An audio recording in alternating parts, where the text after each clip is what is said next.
I nominate Honorable Kenneth Marendi as the Speaker of the Senate. I further nominate Honorable Wycliffe Ambassador Paranya as the as the Cabinet Secretary for the National Treasury.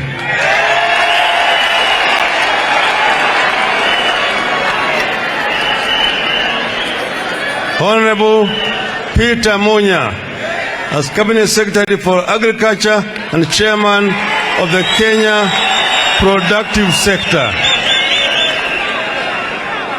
I repeat, Cabinet Secretary for Agriculture and Chairman of Kenya Productive Sector.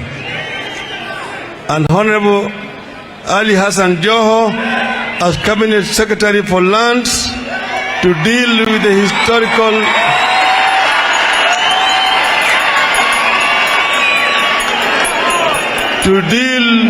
the historical land injustices in the coast region and within the borders of the Republic of Kenya once and for all. The public servants I have nominated above need no introduction. Their commitment to Kenya to change, efficiency, and their energy speak for itself. But to achieve my aspirations as President on behalf of the millions of our people, the Constitution requires me to have a helper. For Moses to lead the Israelites to Canaan, he needed Joshua.